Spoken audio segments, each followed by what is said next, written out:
Hey, what's up? So, I want to talk a little bit about if I regret doing a PhD and if I guess, regret going into academia.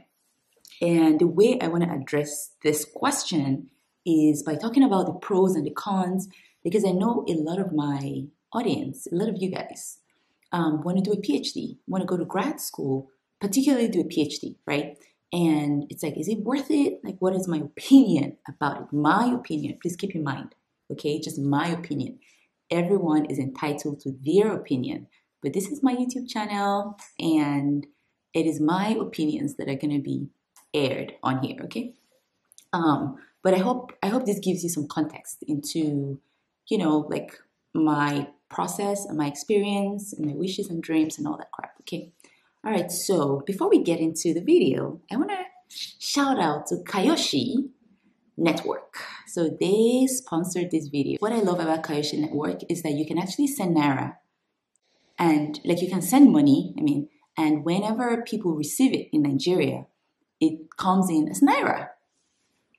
Amazing. And let me tell you, so I remember I just sent my cousin money and it went to her in dollars, and she was like, oh my gosh, now I have to like try to find someone to try to change the money for me. It was like a whole thing. So Kayoshi Network delivers the money in Naira, which is, I think, is amazing. Okay. That's their big thing. You can also send money from Nigeria, anywhere to those 40 countries, okay? And check out their website, learn about the countries they work with and all of that. The big picture of Kayoshi Network is that you can send money from Nigeria to Nigeria, around the world in 40 countries, and it arrives to you in Naira when it comes to Nigeria, and you can send Naira out, and then they do all the changing for you, which is amazing. All right, so check them out. I'm going to put their website in the description box. So check it out. Doesn't hurt. It doesn't hurt. Many of my subscribers, many of you live outside Nigeria. So if you want to send money home, use Kayoshi Network. And I love them. Like whenever they emailed me to work with me, they were very polite. Kayoshi people, A1, amazing, kind. So I trust them, and that's why I am recommending them to you guys. Okay. Do I regret doing a PhD? Man, this is $1 million question. So the short answer is no. But there's a caveat, okay? So people always ask, is it worth it to do a PhD? Is it worth it? And I always say, I don't think a PhD is more important than a master's degree, right? So think about it. When you do a master's degree, you graduate, get into the field, and start working. A PhD takes about 4 years. So by the time a PhD is graduating, you've been in the field working for 4 years, right? So you have experience that the PhD graduate doesn't have. And in my experience, the PhD probably earns maybe $4,000 to $5,000 more per year, per annum, than someone with a master's with that amount of working experience. And I know this because my husband, he did a master's in engineering, worked for a couple years. His friend who did a PhD interviewed at his job, and they offered him a job, and his salary was not that much more than my husband's salary. But they offered him a job because, they offered him a little bit more because of his PhD. But again, my question is it worth it? That extra couple $100 a month to go through 4 years of rigorous research and depression for some time. Is it worth it? And my answer is no. Okay, so for me, I do not regret doing a PhD because I'm really passionate about what I do. I love to study women's health. I love to study immigrant health. I love to study health equity. Like I love to write papers. I just love and enjoy doing research. Okay, I think it's amazing. I think it's fun. And this is crazy. I think my job is fun. Okay, so if that is not the case for you, then don't do it. Then don't do it. Don't do research. Don't do a PhD. Get your master's and get into the job market. Yeah, so that's it. So a PhD, I think, needs to be something that you're really passionate about. Like you're really passionate about research. Don't just do a PhD because, I want to be called doctor. That's vain, and you're going to be frustrated.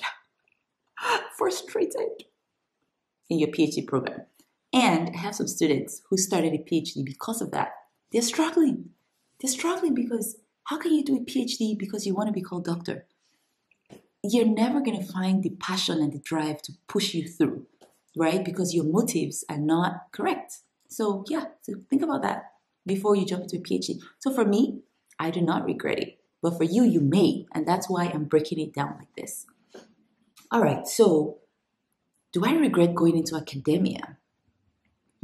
This one is tough. This one is tough because let me tell you, quick story. So, whenever, so 2020, I interviewed with a tech company, and I pretty much got the offer, but I kept thinking, throughout the interview process, and if you know anything about interviewing with tech companies or interviewing with like big companies, it's a long process. Okay, it's different interviews throughout. I kept thinking, is this what I want to do? Like, yes, they were offering me triple the salary, triple what I'm currently earning. But really, is money everything? Is it? Some of you are going to be like, yes, and yes, money is everything. But money is really not everything, Time is everything. Flexing, having control over your schedule is everything. And that's what academia offers me, okay? Academia offers me, okay, let me show you guys my pants. Just a quick break. I love these pants. They're my favorite pants. They're so soft.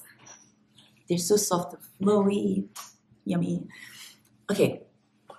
Academia offers me the flexibility, you guys. Like, I can wake up at night to write a paper. I can wake up at night to grade. I don't have to get to work at 8 and stay there till 5, right? I think that's why people get into academia. And people who love research, obviously, and love teaching, right?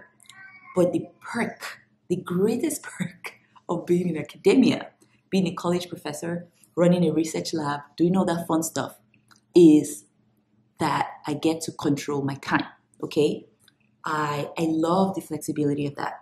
If I wanted to go to Mexico tomorrow and stay for a week, I can. Do you understand?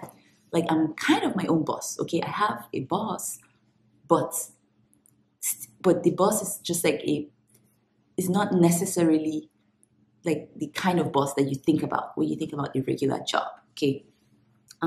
So I think I cannot, not even I think, I definitely cannot trade the flexibility, the just the time allowance that I have in academia. I can't trade that with a regular 8 to 5 job. And why do I know this? My husband works a regular 8 to 5 job, and it's like, it's crazy, he has all these deadlines. It has to be done tomorrow. Blah blah blah blah blah. And I'm just like, drinking my gari. I love, you guys. One of my favorite foods is gari and unsalted actually. I think unsalted granuts are better. But I know I have a lot of viewers from Asia. Gari is local Nigerian food. Okay. And so I just, I see him like scrambling, trying to meet a deadline, da da da. And I'm just like, chilling, enjoying myself. And that's the luxury that academia offers. I remember when I gave birth to my second son, I didn't even have to take off work. So I was at home. Obviously there was COVID, so I couldn't go in my office. But again, I had students. I was on Zoom calls with students.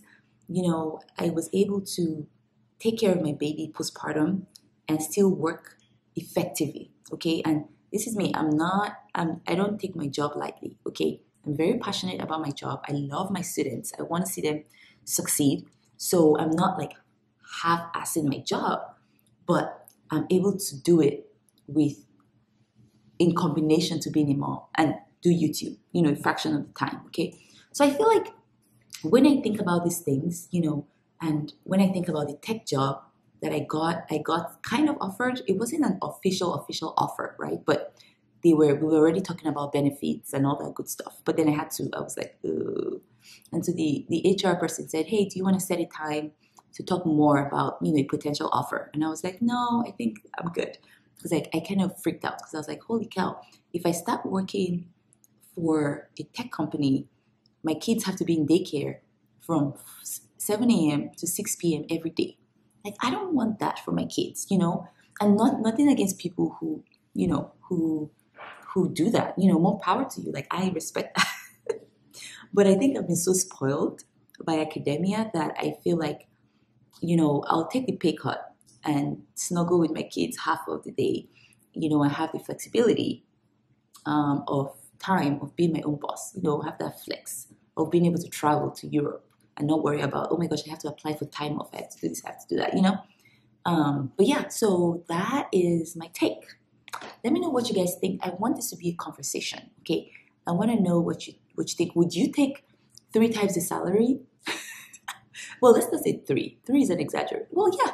Would you take 3 times the salary to work in tech, but have no flexibility, no time really except Saturday and Sunday, dread Mondays, or take a good paycheck, good enough, but have all the time you need to do everything you want to do, and not worry about and not hate Mondays. Like actually, just have a good quality of life, and not worry about all the other crap people worry about. What do you guys think? Tell me.